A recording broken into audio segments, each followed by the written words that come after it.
Welcome, Hoosier fans, to this week's edition of Assembly Call Radio, where each week we discuss the most important IU basketball stories from the past 7 days. This is our 86th edition of Assembly Call Radio, and it is our 417th episode overall of the Assembly Call, recorded on the evening of Thursday, July 26th, 2018. I am your host, Jerod Morris. And let's begin this edition of the Assembly Call how we begin every edition of the Assembly Call, and that is with our Hoosier Proud Banner Moment. And Indiana is the national champion. When it comes down, Indiana will be champion. Smart takes a shot. The Hoosiers have won the national championship.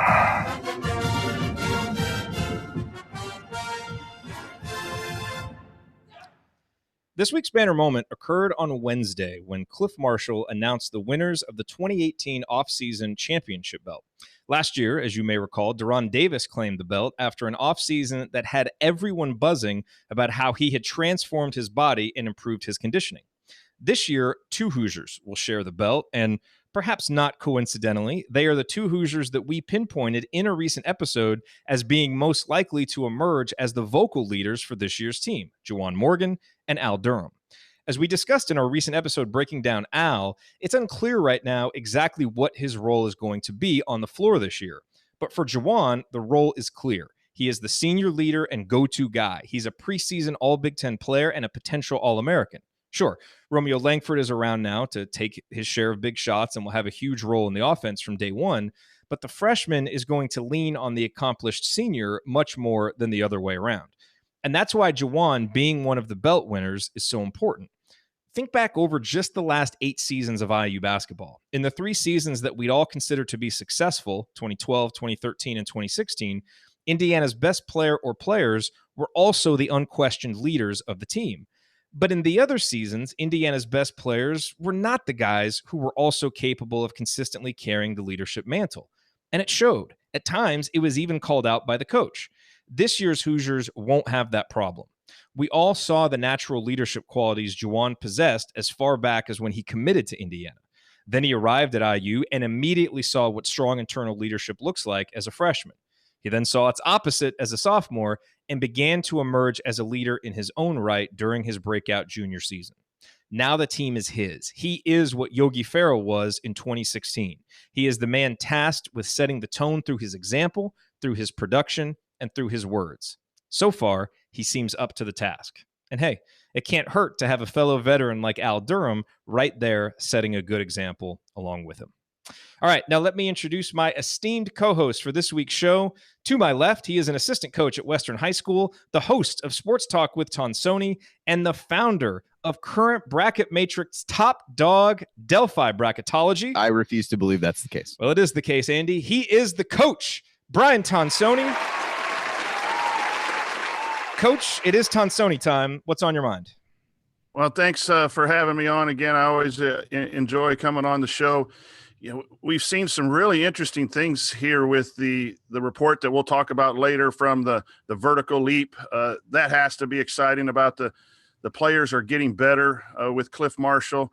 You know, we talked about Hoosier, or you guys did last week about Hoosier hysteria, the date, and now I'm seeing through the bracketology world the brackets for the Maui Invitational and some of the schedules coming out. Duke's schedule hit the airwaves today, and I saw Alabama's non-conference schedule. And so the excitement for me is, when are we going to see Indiana's non-conference schedule with dates and so forth? We already know a lot of the opponents, but the bracketology world is starting to talk strength of schedule possibilities, and that's getting this bracketology guy and IU fan really excited, because I think we're going to have a year where Indiana's going to be in those discussions throughout the year, and we're not struggling on post-game shows to find something to talk about. I think those years are past, and this is the first year where we get back to some sort of normalcy,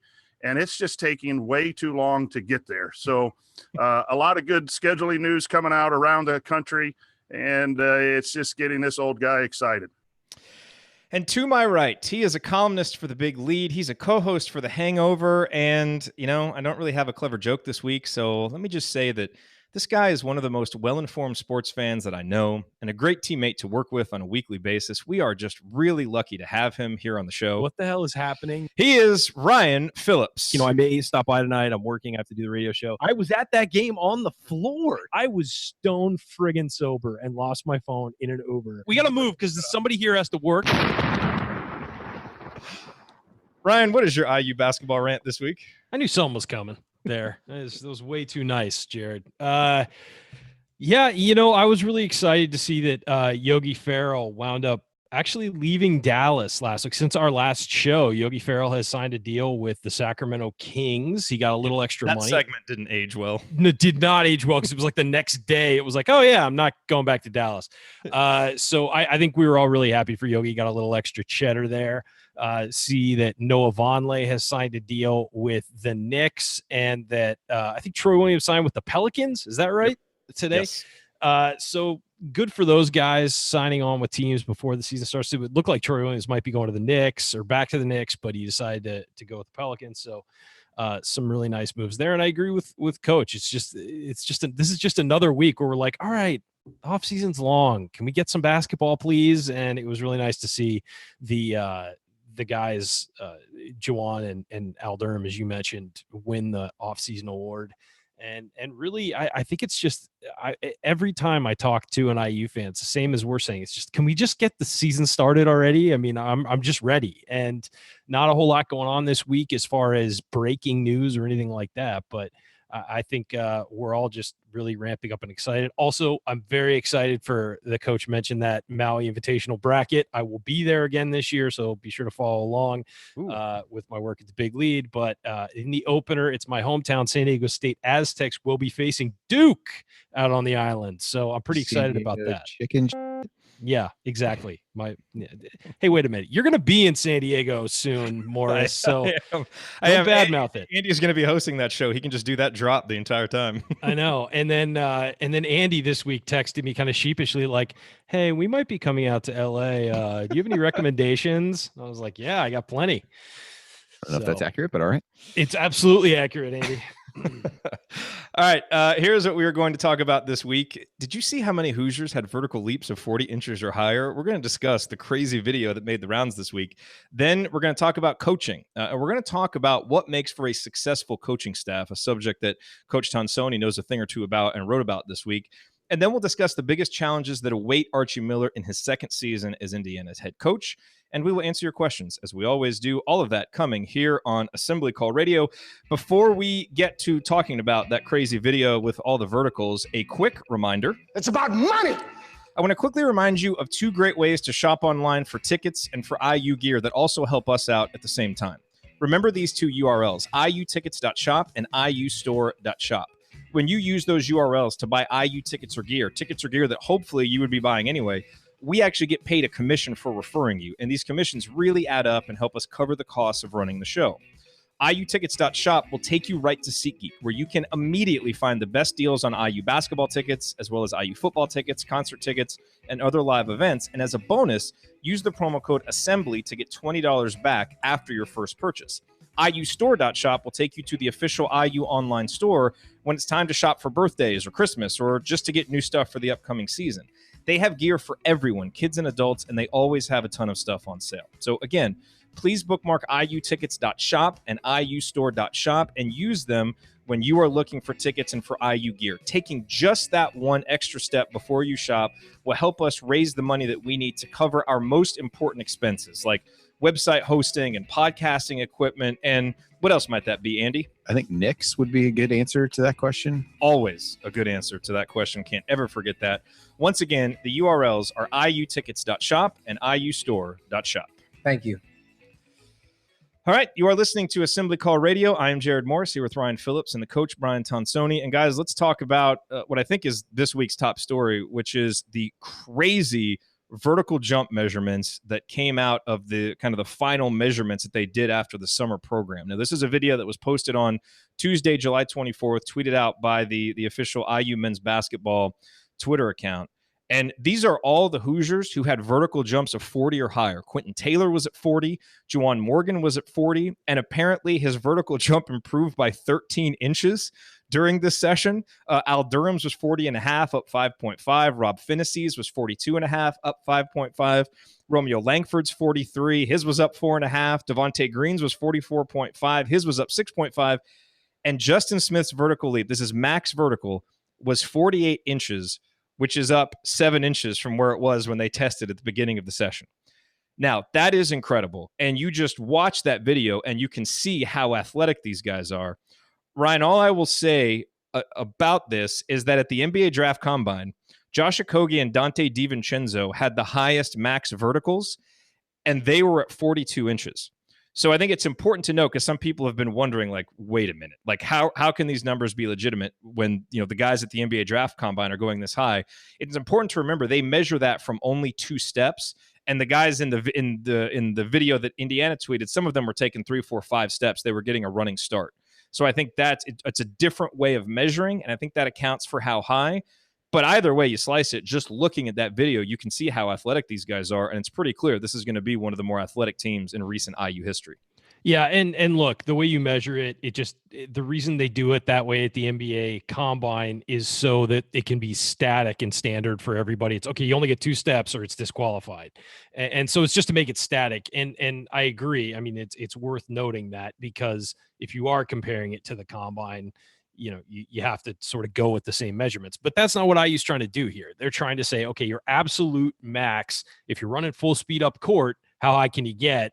Because that's what matters in basketball. But again, and hint, look how much these guys improved. Come to IU, work with Cliff Marshall. Yeah, and look, the vertical jump doesn't just have to do with leg strength. It doesn't have to do with speed or anything, you know, increasing your speed, which can certainly help if you get momentum and things like that. A lot of it has to do with flexibility, with the ability to, you know, bend your knees to a certain degree and get up more, and your ability to stretch out and get up as high as you can with your hands. So there's so much that goes into it. We saw a guy like Thomas Bryant just work on his flexibility his first summer there and expand his vertical tremendously and become more athletic. So things like, you know, yoga and flexibility training can all help you improve every part of your athleticism, because it really unlocks something that is not, you know, on the surface, like just straight athleticism or you know, just being muscular. So it's really cool to see this IU training staff work with everything, get these guys more flexible, because then flexibility helps prevent injuries. It's not just all about lifting and getting stronger and bigger. So it's really nice to see all of that work happening and see the results. And it's great for those guys to see the results. I think that putting those numbers up against how much they improved is as much for those guys as it is for the fans to view, because it shows them, hey, look at the improvement you've made. We're going to broadcast this to everybody because we're proud of you for doing it. And I'm sure they're proud of themselves as well. Coach, besides daydreaming at what it must be like to coach a team with that level of athleticism, what did you think watching that video? I think I need to hire Cliff Marshall to work on my body. I need to lose, you know, quite a bit. And I want to get my vertical from about 2 to maybe 5. But we should make that a show. We should all have to go through a Cliff Marshall work,out. Oh man. Yeah. See how many pounds of water weight we lose in that. Have a defibrillator ready for this guy. But the thing is that every program has strength and conditioning coaches, but you can win in the strength and conditioning department as well. And that leads into our next segment here about coaching too. Cliff Marshall has done this for a living and trained NFL athletes, have taken their serve and gone and asked him to train them prior to him coming to the college game. So that seems to me to be a little bit of a niche that Indiana may be trying to gather. And the strength is you want your players to be strong. Stronger makes you better defensively. It makes you shoot well late in the games. And the numbers are great, but physically getting better will make your basketball skills better too. And that's what's exciting, is that level of improvement, as you said, Jerod. Yep. All righty, coming up, we are going to talk about coaching. Coach Tonsoni wrote an article for our friends at Hoosiers United this week called Characteristics of a Good Coaching Staff. He will educate us, and then we will discuss it in the context of IU. That is next. Stick with us on the Assembly Call.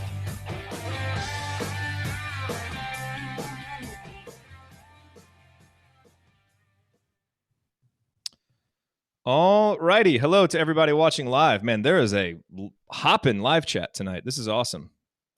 And it appears, Brian, that you've inspired someone to buy a Hoosier Proud shirt. So I know Chad went and bought that's awesome. some gear. That's nice. Hey, Jerod, just look at the link I posted in chat. Yeah, I just saw that. Wow. Wait, oh, you want me to actually open the link up? Oh, you don't have to if you see the headline.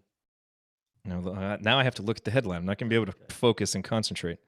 These are things we don't talk about on the air. Sorry, folks. Wow. I feel like I'm leaving you left out. Yeah. All right. Okay. Maybe we'll get to that in Assembly Call After Dark. Yeah, maybe. No, we're staying away from that. All right. Awesome. I've gotten enough lectures about that. Yeah. Well, it's great to see everybody here live. Coach, thanks for filling in for Andy tonight. You're welcome. Always great to have you here. So we've still got to do offseason player breakdown for Evan Fitzner. We've gotten a lot of questions about him. So maybe next week we should do Fitzner. It's going to be interesting. Well, we've at least got the synergy numbers so we can kind of learn what kind of player he is. We won't have any firsthand knowledge. And then we've still got to do Race and Clifton. And there's one other one that we haven't done. I mean, can we really do Race? We can do a segment on him. I mean, you can rehash. Segment. Yeah, I mean, Race and Clifton will do the same because it'll just be one segment because we don't know. Oh, okay. We just do one show. Yeah, we're going to do them in the same show. There's somebody else, and I'm forgetting who else we haven't done. But Duran. We still have to do one on Duran, too, which is also difficult. So maybe we do Duran and Evan in the same show. Well, we can do a full episode on Duran. He played enough last year. Anyway. Yeah, I mean, most of those breakdowns we do, like, it's a half a show on the breakdown, and then. Yeah. All right. So anyway, that's what'll be coming in future weeks here on the Assembly Call. By the way, I'm excited. I'll let everybody who's watching live know. So we've got a new feature now. You can actually call and leave us a voice message, and so we're going to start using these for like mailbags and for our questions at the end of the show. The number is 317 Rob Make. I didn't do that on purpose. It's just how it came out. It's like 726-6253, I think. I haven't memorized the number, but it's Rob Make. So it'll be, that's appropriate for IU basketball. We had 4 years of Rob Johnson. Now we're going to have 3 or 4 of Rob Finney. So it makes sense. We had other Roberts in the past. I'm trying to think. Rob Vaden. Yeah. Knight. He was a pretty important Robert. That's true. I don't ever think of him as a Robert. Is that weird? He's definitely not a Rob. That's for sure. Yeah. You might get grabbed on the wrist and accosted for calling him Rob. But anyway, so like this, Kent submitted this question, and I'm not going to play this during the actual show, but just to give you an idea. I'm thinking that Archie, his biggest challenge is going to be trying to get playing time for everybody. And certainly with a more talented roster, do you think he'll be able to keep all the players satisfied, given that probably, several of them will not get the playing time they would like? So there we go. So you can actually, state your question, put it on there as long as the audio quality is good enough. Valerie submitted one, so we'll actually play hers during the show. Kent's doesn't quite fit in with how we're doing that segment, but we wanted to play it because I appreciate him testing it out. So thank you for that, Kent. But anyway, so that is a new way that you can submit your questions and get them onto the show. And if we don't get the audio, we can always just answer the question too. You can, if the audio doesn't match up, you can always say like, hey, so-and-so called in with this question. Exactly. So just a new fun thing we're trying. As you know, we like to try new things. So give us your feedback. We're always open to that. And if we need to change it or do something else. Mostly. I think we're pretty responsive. I'm kidding. Okay. Let's see here. Okay, so let's hop in and do this. Coach, this is your segment. So we're going to let you do your thing. So if you need some further instruction, I'll be glad, send you some emails. Always excited to send us some emails. Always there for you. You know what? We need to have a segment for further instruction with Coach Tonsoni, and you just educate us on mistakes that we make. That's only on the draft. All right, let's hop in and do this. You guys ready? Let's do it. Yep. Okay. All right, here we go.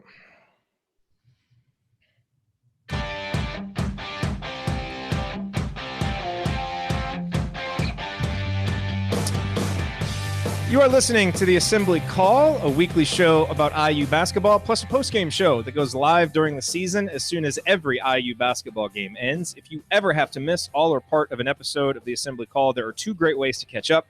You can subscribe to our podcast wherever you listen to podcasts. Just search for Assembly Call, or you can watch our live video broadcasts on Thursday nights and after all IU games on YouTube. And by the way, the YouTube broadcasts also feature the between segment banter that doesn't make it into the radio or podcast edit of the show. And last week, that included this really strange demand from Ryan to talk to Andy's wife in the middle of the show. Hey, put Jen on the phone. I want to talk to her. To subscribe to our YouTube channel, go to youtube.com/assemblycall. Jen's awesome. What can I say? Andy, Mrs. Bottoms is awesome. We all love Mrs. Bottoms. Yeah, next show he can't make. We should see if she can sub in for him. She knows she can. She would. And she knows her basketball, too. So I'm Jerod Morris. I'm here with Ryan Phillips and the Coach Brian Tonsoni. And, Coach, as I teased at the end of the last segment, you wrote an article called The Characteristics of a Good Coaching Staff. This is over at the new website. Our friend Ben Malcolmson started Hoosiers United. We highly recommend that site for folks. I believe it's Hoosiers-United.com.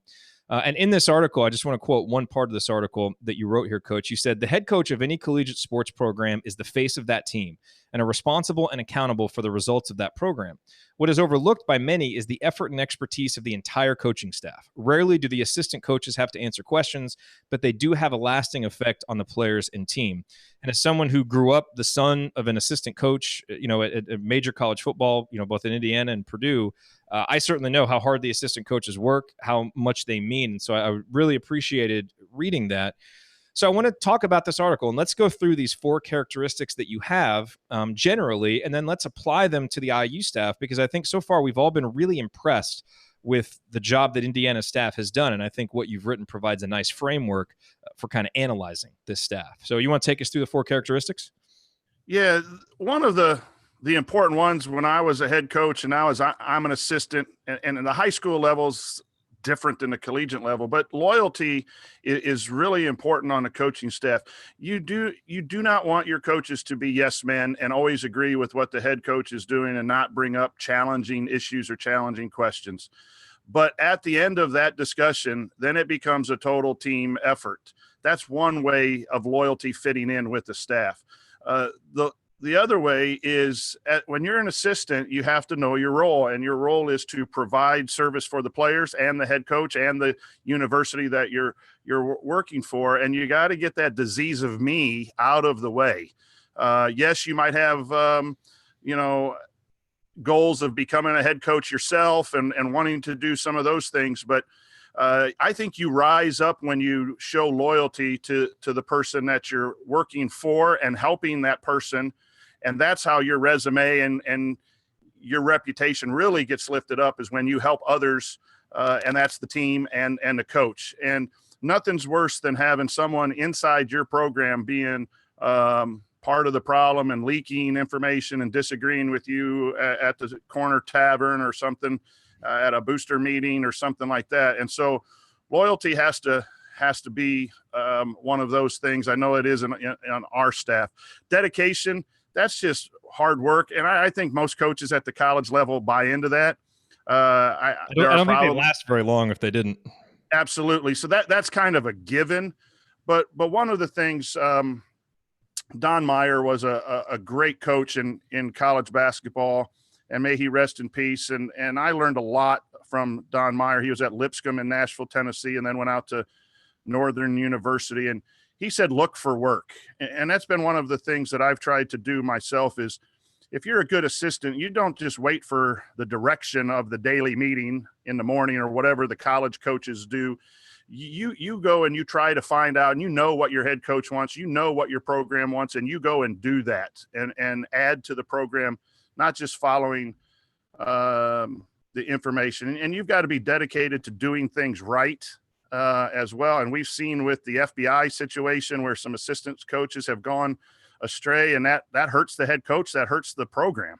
And I don't know how you interview to prevent that, but that's not a good staff when you have that kind of stuff going on. Knowledge, obviously, you want to get your best knowledgeable people in for your sport, and that could be different things. It could be offense, defense. It could be the strength coach.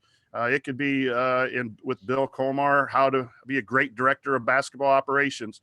But you have to have knowledge of the game. And in college, you have to know knowledge of the horrible 18,000 volume NCAA rule book, because again, that's a big part. And then a niche in college game, they'll hire you for a certain thing. And recruiting is one of the big things that I think head coaches look at. Do you have a niche in the recruiting world? Do you have connections?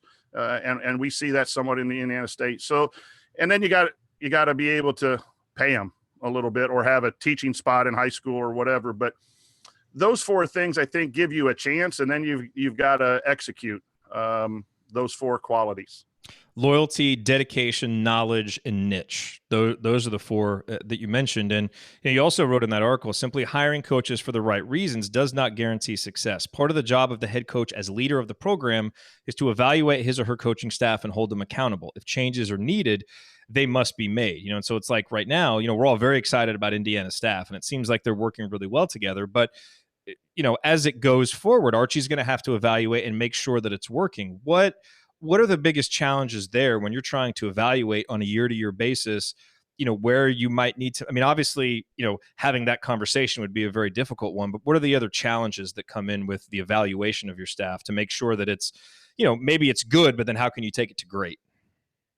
Well, I think every year you look at, okay, we're brand new on the job. What did the last group do that we need to do better? And you constantly strive in the off-season. Part of your off-season plan is what can each level of coaching staff bring that they didn't bring the last year? I think that's one way. The toughest thing for a head coach is when you work closely with 4, 5, 6 guys in football, it's a heck of a lot more.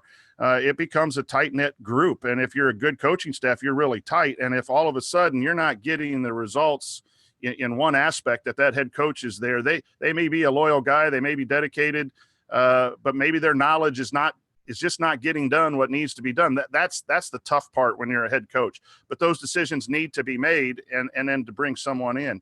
I think you could also tell a lot about the head coach with how quick the turnover is. And an assistant leaving to take a head coaching job is one thing, but lateral moves away from a program, I think, do tell sometimes about the whole overall structure of a coaching staff. One of the big things, and don't want to get into a big, long discussion, but when Calbert Cheney left, that kind of opened my eyes a little bit. That was, why would a guy like that leave the Indiana program? And that's not our point. But again, there are changes that need to be made. Sometimes it's the assistant needing to leave because they don't fit in with what the head coach wants, but the head coach has got to monitor that and cannot. Yes, you want to be loyal back to your assistants, but you're the person in charge and have to make that decision.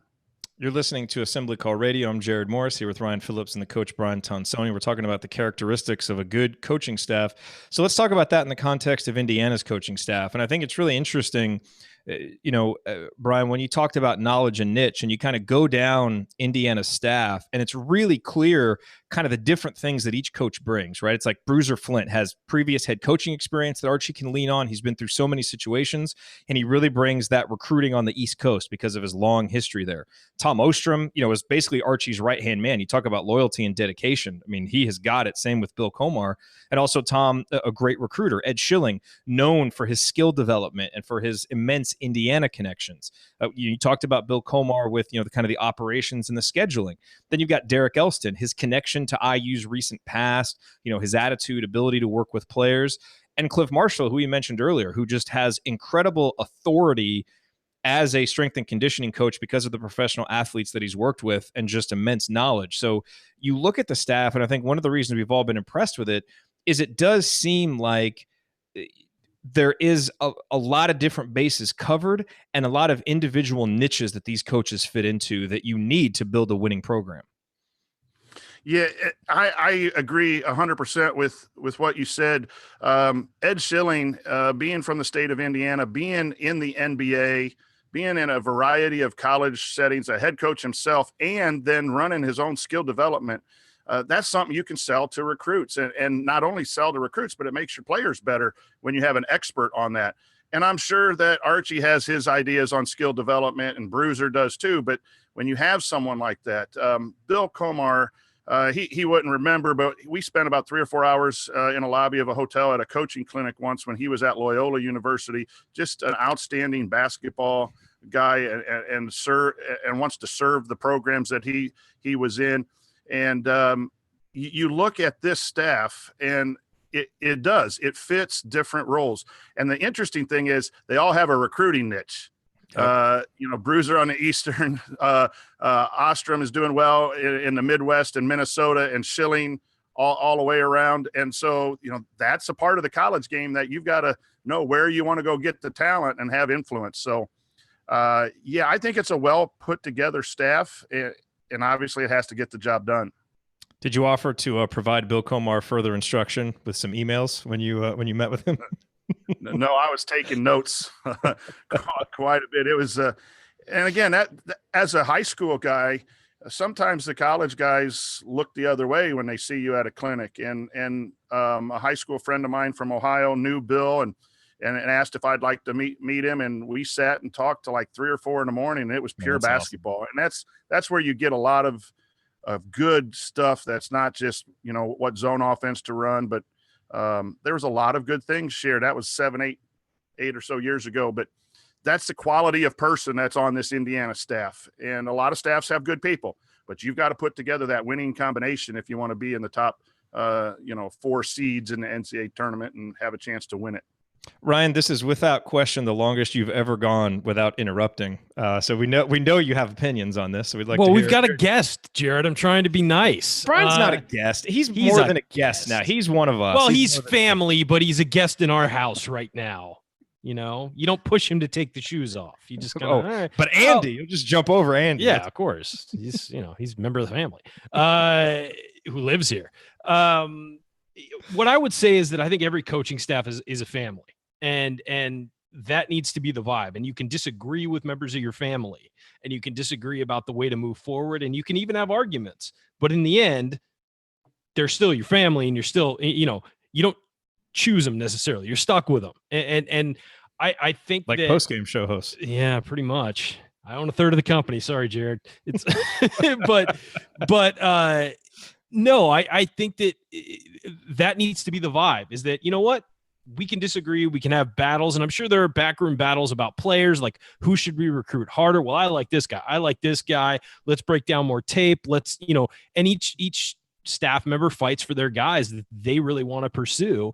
And that they, that happens with playing time for players as well. I mean, certain staff work with certain players and think, hey, we got to get this guy some more opportunities and all that stuff. So you can have disagreements, but there needs to be a unified vision for the coaching staff, and it all needs to come together sort of at below the head coaching level and then funnel up through the head coach. And I think that's what we're seeing with Indiana. Is this is Archie's vision, and this is what he wanted to do. You're looking at what he laid out in the beginning that he was going to do, even from something as simple, and we've mentioned it a lot this summer, is upgrading the social media presence of the program. You've seen that done incredibly well in a short order. And that's something that, again, funneled down from the head coach and funneled right back up. And it's helping him do his job, because now when he goes out to recruit and he has to go one-on-one with these guys, he can point to this stuff and say, hey, we're modernizing. We're going to be at the forefront of all of this. So I just think that that's one key, is everybody needs to be, as Brian said, they all need to bring certain things to the table, and it all needs to work together. But then they also have to have that unified vision of the head coaching, the head coach. And it's always great when your assistant coaches are going off getting head coaching jobs. It means you're doing something right. And so, but the key is to continue to add solid members of the staff and replace them. Replace the parts that are missing. And I think that Archie so far has done a really good job. Yep. All right, coming up on the assembly call, we are going to zero in on Archie and discuss the unique challenges that he will face in his second season at Indiana, challenges that are unlike any he has faced as a head coach before. How do we think he'll handle them? Stick with us here on the assembly call.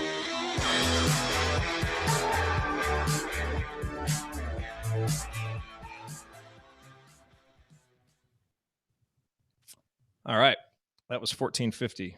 Good segment, guys. Brian, really good explanations there. Thank you. That was good stuff. Did we? Ryan was spot on. We had a meeting on our Western coaching staff, and we're looking at some defensive things, and we laid out on the board 28 different things offenses can do against the defense, and how are we going to teach and cover it. And there were 3 or 4 where it got pretty heated Now the head coach and I are really, really tight, but it got pretty heated, and we just tabled it, and we'll say, okay, we need to work it out. But if anyone asks when we decide to guard that action one way, well, this is the way we guard it, even if it wasn't my way. When you have, and hopefully I do that right. The worst thing is to have an assistant say, we need to guard it A, and you choose to guard it B. And then he's telling mom and dad in the hallway after the game, well, I would have done it differently. That's high school. That's high school stuff. But in college, when you get money from shoe companies and you get jobs, there could be some competition and some that ego stuff has to get in a way more so at that level than at my level. But you got to have that vision and then agree to disagree. And that was a good point. We should have ended the segment with that point. I cut that off too soon. Next time, put that in the chat if you have that. Okay. And I'll know. I should have asked you before we cut that segment off. That would have been a good place to end it. My bad. Yeah, no, that's fine. I mean, it is interesting. It's the best coaching staffs.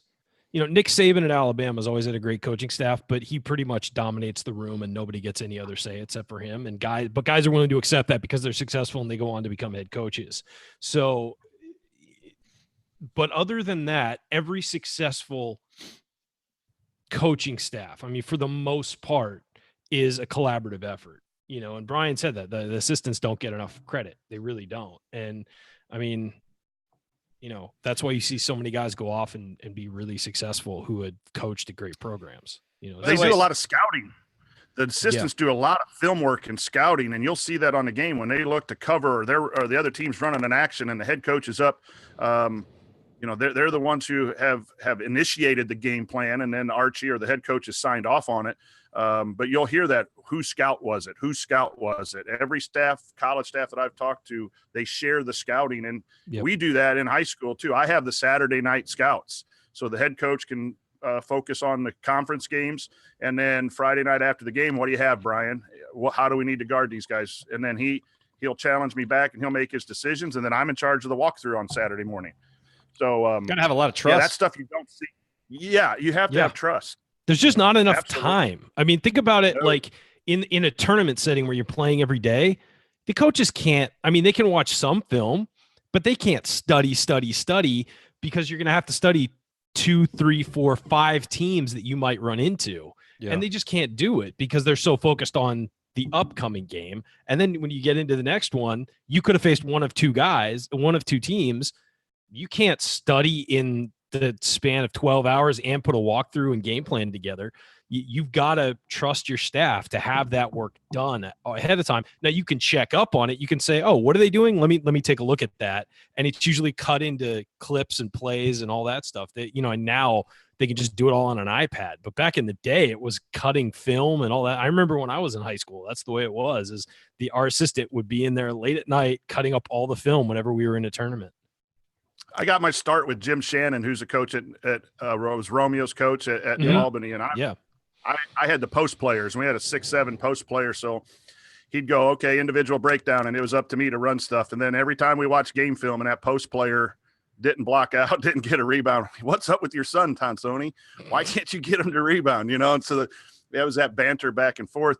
We actually, for our sectional, we had files. We watched game film on Monday, Tuesday night. As soon as the sectional draw was out, we had files full of stuff for those. But you have to delegate, be a good delegator as a head coach. And that's the value of these assistants. And you better love the game too. And it's kind of what you got at with dedication. If you're in it for reasons beyond just loving the game, you're probably going to burn out pretty quickly. By the way, our live chat has gone full Mike Davis with people referring to Kirk Haston as Kirk Hastings. 2 people. Haston. It's not Hastings. Haston. The lasting influence of Coach Davis. That and always part of the IU family. We'll always have that. Always. Josh Smith. Always part of the IU family. Okay, let's go to so basically this segment. So I want to talk about how this is going to be by far the most talent he's ever had on a roster. So managing playing time, and then just expectations being raised. And not, no one's going to have the crutch of, hey, these guys have to unlearn the Tom Crean bad habits. Are there any other major challenges that we want to hit with this segment besides those two? Those seem like the biggest two to me.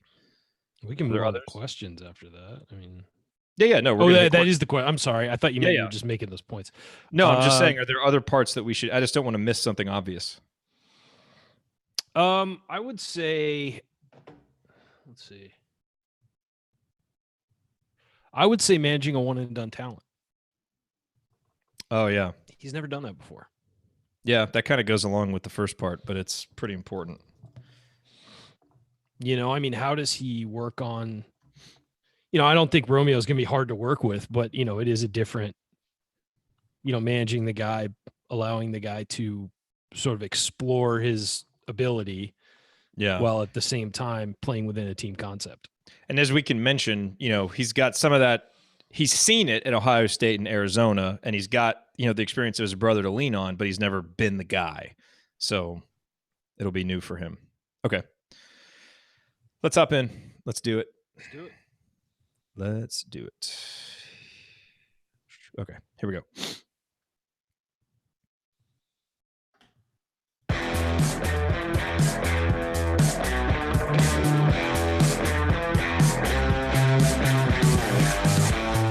Welcome back. You are listening to the Assembly Call. Here is a little fun fact for you. In addition to our post-game show and our weekly radio show, we also have over 5,800 IU fans from around the globe who subscribe to our email newsletter. There's a high-level operation going on out there. And you can join too. It is easy. Just text IU to 66866 or go to assemblycall.com. You will get our weekly Six Banner Sunday news roundups as well as our post-game analysis emails once the season begins.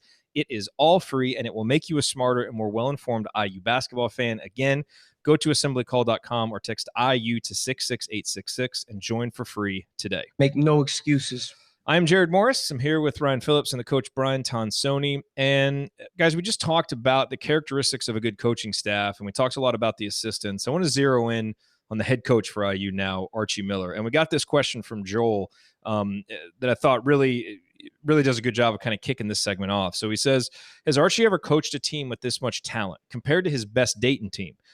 With such talent, how is he going to balance playing time with a dozen guys, and will we be grading Archie's performance with more scrutiny in year two? And the reason why I like Joel's question is I think it really hit on the major challenges that Archie is facing this year. Number one being it's by far the most talent he's ever had on his roster. I mean, he had two players at Dayton who made it to the NBA. In some seasons, he was playing with, a rotation of 6 guys. So now he's got a roster of 14 players, all of whom almost surely have legitimate aspirations about having a role this season. And so he's going to have to manage those expectations, manage that playing time. And also, this being year two, expectations are going to be raised. None of us are going to be talking about how the players need to unlearn the bad habits from the Crean era. And, you get a guy like Romeo Langford, the expectations are going to go up. So, Ryan, as you look at the challenges facing Archie, what do you think is maybe the biggest challenge? And what gives you confidence that he'll be able to stand tall in the face of that challenge and succeed?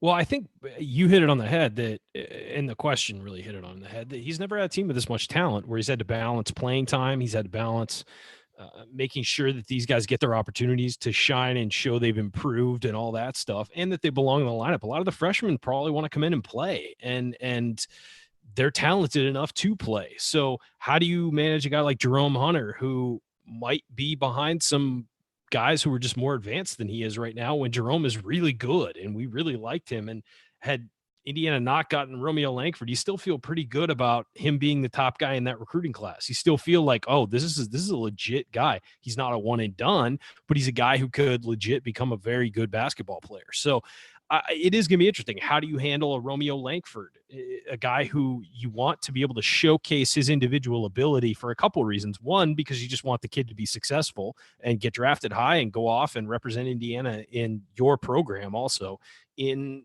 the NBA.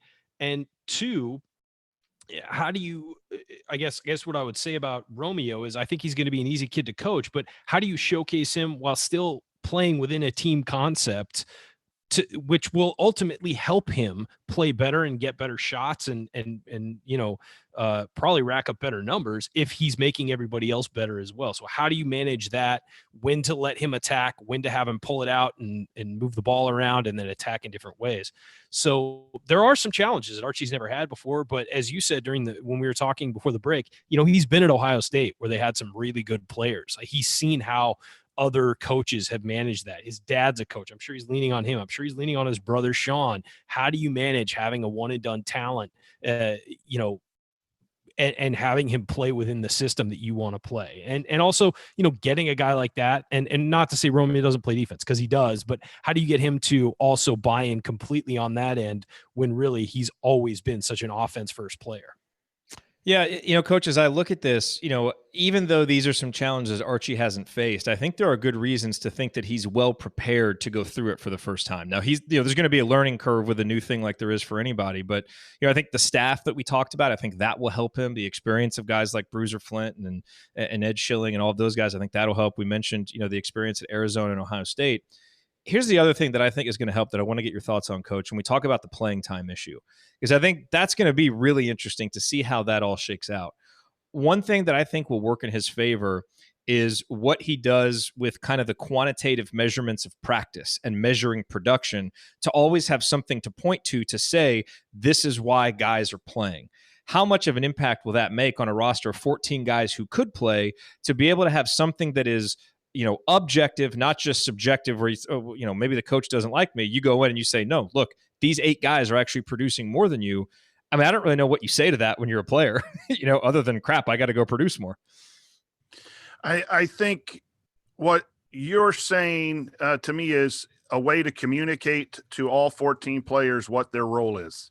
And having some statistics in practice and some production numbers in practice is one way of communicating that. I think you use your assistants to keep communicating and build relationships, because obviously there are going to be players in those 14 that aren't happy with their situation. But you have to stick to what your vision is. Ryan mentioned that about a vision, I think, behind off air, but you have your vision, how how many players you want to play, you increase the level of competition. And the best thing any coach can do at any level is communicate. And however that is, with stats or just conversations. And then you got to understand that may work or that may not work. The other thing is you recruit competitors, and competitors may not like losing. And if they're 10, 11, then bring it in practice and make sure you move up to 7, 8, or 9. And that's part of the recruiting angle too. Do you bring in talented kids who can handle a competitive situation? That would help too. But communication to me is probably the way I would answer that. You're listening to Assembly Call Radio. I'm Jerod Morris here with Ryan Phillips and the Coach Brian Tonsoni. And, speaking of communication, Ryan, the other reason why I'm confident, that Archie's going to be able to deal with these challenges in his second year is, he does have now a year in Bloomington to kind of get the lay of the land, to kind of understand, where he is. It's different than Columbus. It's different from Arizona. But the other thing is, you look at what Archie has done since he started, and so far he has done everything he said he's going to do. Like, he's made some pretty bold statements of things he's going to do, and he's done them.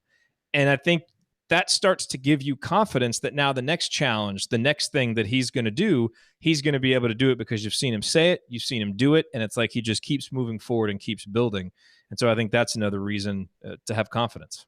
Yeah, and look, this is a guy who we said from day one, he's a very serious guy. And he's not going to play around. There's not going to be flowery language. He's going to say, he's very straightforward. He says what he's going to do, and he's going to follow through on it, or he's going to dang near die trying. I mean, he's really going to push for what he wants to do. This is his program, and it's going to have his identity. And you started seeing last year at times, some of the guards were playing, and we would mention it, they were playing like Archie used to play. Like, they were taking on they were really taking on his personality, I guess I would say, is the team was. And I would say when a guy is that direct and he's that straightforward about what he wants and what he wants to do, then it makes it easy for his team to follow through. It makes it easy for his assistant coaches to follow through. It makes it easy for the athletic director, the assistant athletic director. It makes it easier for the managers to give the guy what he needs to get there when there's a consistent message of, I need this. I'm not saying, I'd really like to have this, but, we can work with something else. If that he says, I need this, this is what we need to move forward.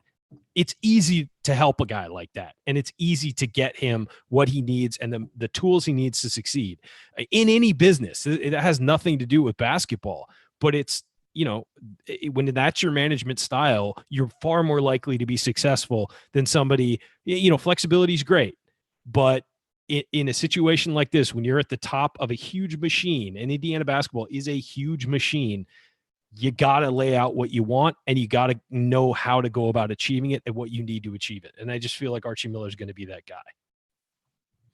I think there's some, it gets overplayed a little bit, but having him play and being an ex-player in college and having him be a smaller player who had to fight and compete, I find it hard for a Division I athlete to say to him, I'm not getting a fair treatment, because he's just going to be no nonsense and say, hey, you know what, life's not fair. I had to battle as well, and I know what you're going through. Stay with us, stick with us. That gets a lot of play in the media that he is a former player, but that is some credibility that not everyone has. And I think that, as well as, he has come in and said, this is what we're doing. And he's starting to show that it's playing well, and he's accomplishing things. So, and the other thing is, you're never going to make 14 players happy too. You have to understand that some players are not going to be happy. And at some point, you had a transfer midseason last year. Those things might happen and maybe are likely to happen, but you've got to make the best decisions. And it just seems like he has no fear is what I'm saying, of doing what's right and holding players accountable come playing time in those decisions. Yep. I felt like we had an amazing conversation on all levels. Alrighty, coming up in our final segment, we're going to answer some more of your questions, including one about redshirting in college hoops and who on the current roster we think might benefit from one. We're also going to talk about the new vlog that was released recently. Stick with us here on the Assembly Call.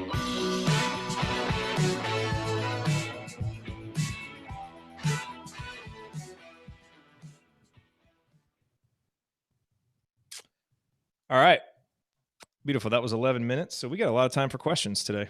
We're at 40:55. So we have 11 minutes and 5 seconds left. So that's a good, healthy question section.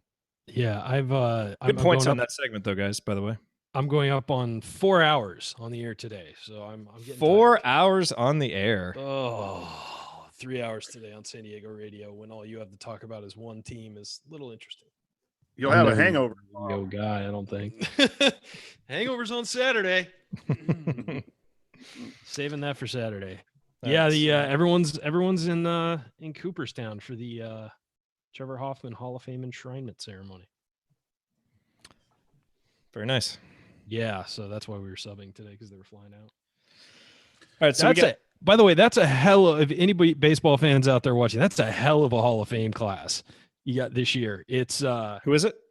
Okay, it's Chipper Jones, Vlad Guerrero, Trevor Hoffman, and Jim Tomei, plus the Veterans Committee voted in Jack Morris and Alan Trammell. Holy cow. That is a loaded friggin' class, because I'd say Morris and Trammell are two of the most underrated players of the 80s and 90s in baseball, because they played in Minnesota and Detroit. So, but yeah, that's it. And then Chipper Jones might be the best number one pick of all time. Vlad Guerrero was one of the most talented players I've ever seen. And then Jim Tomei had 500 home runs. And then, of course, Trevor Hoffman, who's the greatest closer ever. San Diego chicken.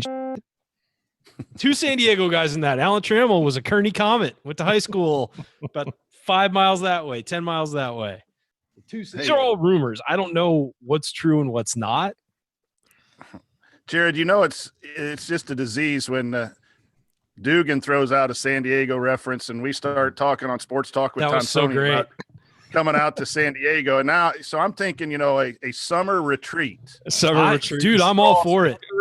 We hang out downtown San Diego. We go to Petco Park a couple times or whatever. Get an Airbnb. A couple you can sleep right here in my living room. I'll stay at my parents' house. I don't want to stay around you guys, but I'll crash in my parents' guest room.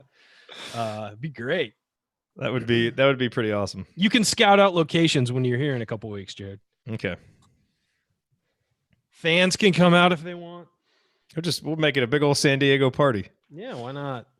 An Indiana fan meetup in San Diego. Assembly call convention in San Diego. Hey, comic book place people do it. Why can't we? All right, let's answer some questions, shall we?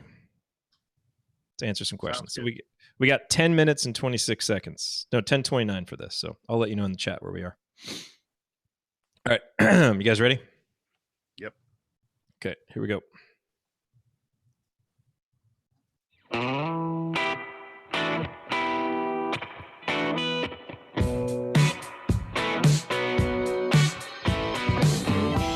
You are listening to the Assembly Call. We are wrapping up another week of talking IU basketball. I'm Jerod Morris here with Ryan Phillips and the coach Brian Tonsoni, as Andy Bottoms had the week off this week. And guys, it's time to answer some questions.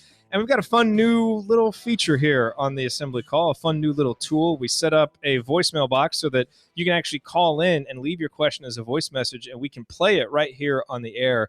And I can think of few longtime Assembly Call listeners who would be more fitting to have as the first person to submit a voice question than Valerie, who's been listening to the show for a long time. So supportive. We just appreciate all the help that she has given to the show and the support and everything. And so I was really excited when her question came through. So we're going to play her question first, and you're not going to have to listen to me read it to you.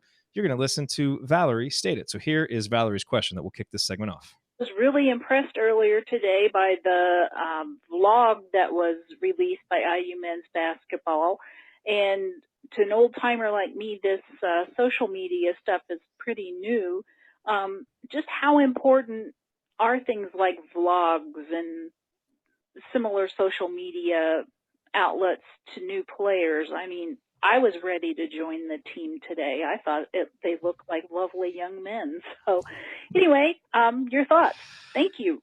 I thought they looked like lovely young men as well. And did you guys see the new video? It was posted. It was like an hour ago or 2 hours. I caught a few minutes before we went on the air. I didn't see the whole thing. So quick description. It was basically picture day. So it showed all the players like in front of the green screens taking pictures. Jerod Davis had the video camera. He was interviewing people. They were asking questions. It was, I mean, as all the videos are, it was just really, really well done. Another great way to kind of get to know the guys. But to Valerie's question, Ryan, how important is posting stuff like that? I mean, we all get excited talking about it in a midsummer show, but what does it matter really? A couple things.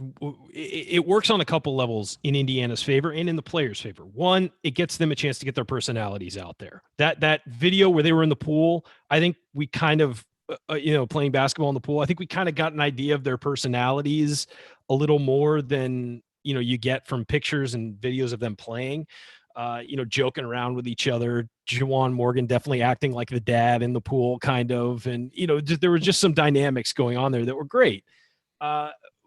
Also, what it does is it lets the basketball program maybe control, say, hey, you know what? Don't tweet out to the players. Be like, hey, don't tweet out. We'll don't tweet out a video of what you're doing with your lunch. We'll create a video of that for you. It'll be better quality.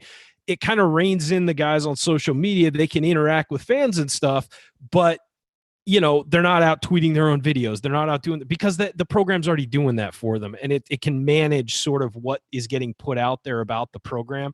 And it becomes a place you can go and check things like that out as a fan, really connect to the team and get more invested. I mean, for so long, and some people don't like social media because it sort of ruins the mystique of these guys are like gods and they're inaccessible and it's, whatever. But that's not the world we live in anymore. Athletes are accessible. Coaches are accessible. You're one tweet away from talking to JJ Watt or whoever, whoever is the most active on social media. So I think that it's great for the health of the program and for kids coming in to see that, to be like, hey, look, we did a whole vlog following Jerod Davis around. We'll do that for you when you get here, just as a get to know you, so people can, know who you are. And who's going to look at that? NBA people are going to look at that. You're going to build your brand through that. I think that there's a lot about brand building nowadays in college athletics, even in AAU and high school athletics. And it's about showing yourself as an individual, but showing yourself as an individual through Indiana basketball. And I think that's great for the program. Coach, what did you think of it, and just the social media stuff in general? I think social media is just a sign of the times, but it's, again, another form of communication from the coaching staff. There's a lot of demands on athletes, and we demand them to play well, to eat well, to go to class, to do all those things. And it's a way to show them doing some of those things, and it's showing some behind the scenes activities as well. And it's a way for a coaching staff and a program to say, hey, thanks for being a complete person. And in a non-basketball way, the Ellison, the running back who was helping the homeless, sometimes fans are so critical of athletes. And it's nice to know the other side too. If Ellison only runs for 45 yards, okay, we're disappointed in that effort, but he's still a heck of a young man. So I think it serves that purpose. I think it promotes the program, promotes the players, and it's an overall good feeling. It makes you more invested as a fan. Yeah, it absolutely. Really does. It makes you more invested, and it makes you more invested to them as a person as well, so that when they move on to the NBA, you're more invested. I mean, I think that, Jerod, you would say that you've gone to see Yogi play when he was in Dallas because you knew who he was and you liked him and you saw him grow as a person and a player at IU. Yeah, no, absolutely. So you went out of your way to go watch him play. Yeah, no, there's no question about it. That's why I love it. And I love that point, Ryan. I mean, I think it really does. It allows you to remember the humanity of these guys, Coach, as you said, and it gets you more invested because you know them, the players better, and it increases that emotional connection with the team, which is kind of why we watch sports, and what makes it fun. So I think for all those reasons. But great question, Valerie, and I should give the number. It's 317-ROB-MAKE, ROBMAKE. I think that comes out to 762-2653, something like that. But it's Rob, 317-ROB-MAKE is the number. So if you want to leave us a voice message with a question for a future show, it may be played right here on Assembly Call Radio. Okay, I think we've got time for at least one more. This is from Jeff. What are your thoughts on redshirting in college basketball? And do you think there's anyone on the roster currently who would benefit from one? Ryan, what do you think? Well, one, and this is kind of an out-of-the-box one, and I know it's not exactly what we're looking for here, but I think that Deron Davis is a potential guy who might benefit from a red shirt because of the coming back from the injury. It's such a devastating injury. Coming back from that, he might benefit from one. I would also say Jake Forrester is really the candidate I would see. Maybe I don't think that's going to happen, especially if Deron Davis is going to be out until January or sometime around then. I would say he's probably not going to get one. I think under normal circumstances, if Deron Davis was healthy, that'd be a guy maybe redshirt. But there are options out there for a redshirt. Certainly, there's some depth on this team at certain spots that I don't think we expected there to be maybe a couple months ago, especially with Fitzner coming in. But yeah, I would say the two candidates I can think of would be Forrester and Deron Davis. And under normal circumstances, maybe Forrester does redshirt if Deron was going to be back sooner. But I think we're all hoping that they take their time with Deron and just get him healthy. But redshirting in college basketball can be very effective. You've seen teams like Gonzaga and Villanova use it to great effect. Really, guys come in undersized, skinny, not as strong, go in redshirt, and then come out much better for it. Especially if you've already got people in those positions ahead of them and they're not going to get much more than, 10, 15 minutes or 5-10 minutes a game. Why not give them a year to get stronger, better, more focused? And it's really worked for a couple programs really well. Demezy Anderson is the other name that people have talked about. That's true. I could definitely, but Indiana's also pretty thin, in yeah, I could see that. I think it's going to matter. It's going to really depend on how things shake out once they ramp up practice to start and see where these guys fit really. Coach, let's go with this question here from Josh. IU will always be considered a blue blood program, according to me and the rest of the fan base. But what will it take to restore that reputation nationally? A title, a couple Final Four runs, or just sustained competitiveness? What do you think the program needs to do? I think that's a great question, Josh. I think it is the last thing that he mentioned, and I was going to say the word consistency.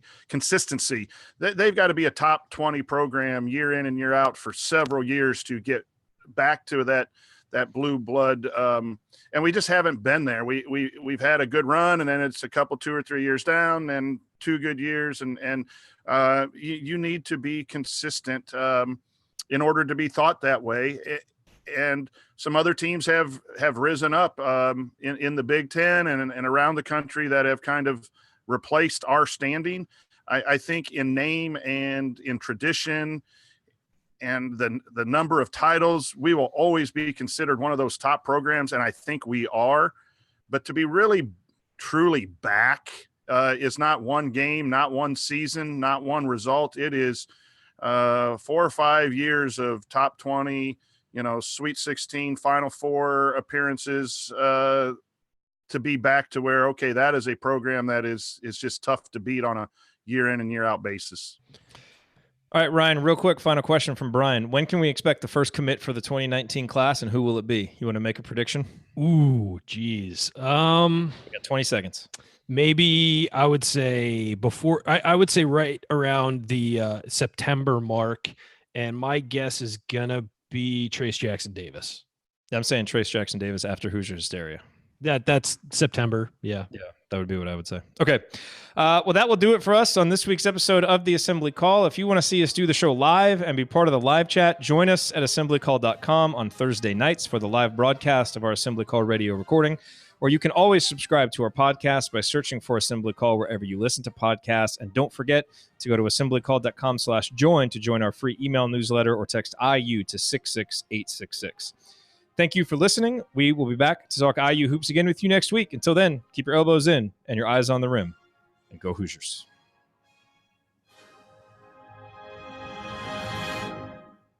Thank everybody for coming out. All right. I got to get out of here, folks. Thank you. Always the perfect note to end on. All right. I got to get out of here, folks. Thanks. Not a recording. No, at some point I'm just going to compile. I'm going to compile all the times that you've said that you've had to get out of here to go work. And then all the times when you've interrupted. Hey, just let me jump in real quick. And then all the times, you might be surprised by how many times you've said on the show that you almost died. You say that I almost died. It's happened like 6 or 7 times. I mean, I've almost died a lot. There's another one for you. Yep. I just baited you into another one. Yep. You should do a show on a non-radio show night where you just play clips and be like, where did this one come from? Okay. Or like the ones you use a lot on the show. Well, you know what's funny? So when I first was going through them, I would kind of crunch for time and going really fast. So I didn't make notes of where they came from. So I've even forgotten the exact episode that some came from. Wow. I'm trying to do a little bit better job now of like kind of keeping track of the context. Because at some point that will be funny to. We should do a clips show sometime where it's just like Andy saying San Diego chicken shit or whatever. Hey, Chad in the chat room said that he wanted me to use what little influence I had to get the call in for After Dark segment. So we stay on for 10 minutes afterwards, and then we can listen to what their recordings were and answer questions off the record. Okay. So I think this is on the record. By the way, this is on the record because these stay up on YouTube. So that is true. We can't go delve too far into that. Yes, it is. It's still, but it's still like stuff that's, at the hour and 15-minute mark of a YouTube video was tucked pretty far back. I think certainly a select few people that are going to be hearing that. But I do want to do that. The way that we would do it is with Zoom. So you would just have to get the Zoom app and for the regular. Well, no. What I think what he's talking about is say like call into the number that you provided, but say, hey, this is for Assembly Call After Dark, blah, blah, blah, and record a question. And then we could answer it. Okay. And then instead of calling, I think that's what he meant is then play that during the After Dark segment, and then whatever it is, probably asking about some girl in Chicago or something that they want to know more about. Oh man. Yes. Okay, that's a good idea. That's a good Girls idea. I've dated in Chicago, several of them actually. Several. See, now this is getting better. Mm-hmm. Well, we don't want to say anything negative. We both know who that girl is, Jerod. We do. She's happily married now, everybody. Don't worry. She is very happily married to a guy who's way different than me. Like polar opposite. A really big bullet there. She did. She really did. Okay. Had no interest in living in Southern California. which That's a deal breaker. Right? I didn't want to live on a I'm farm. the only person that would happen to. No, I wouldn't say that much. Well, you just did. I did. All right. So we should try that one of these weeks. That'd be fun. All right. Good show, fellas. That was thanks for coming. Appreciate it. Coach. These guys are real life Always. idiots. Again, we got to know where that came from. We should have what we should do is have an intern, one of the interns, go through old shows and pull clips, or just like mark clips. Yeah, I know. Oh, I need to create a big spreadsheet with him. I'll start. I told you I may have a new intern for us. Yes. Okay. Yes, you He's did. doing a very good job at 1090 right All right. Well, I'm down with that. Cool. Let's I'll send you information. Yeah, let's get him going. All Let's right, get guys. going. All right, fellas. Have a good evening, Nice job, everybody. Thank you for being here live. Thanks, guys. Yep. We'll be back next week. Maybe we'll do Fitzner next week because there's been a lot of questions about him. So, okay. Please, Evan Fitzner. I will let you know. I think I can do next week, but I don't know my schedule yet.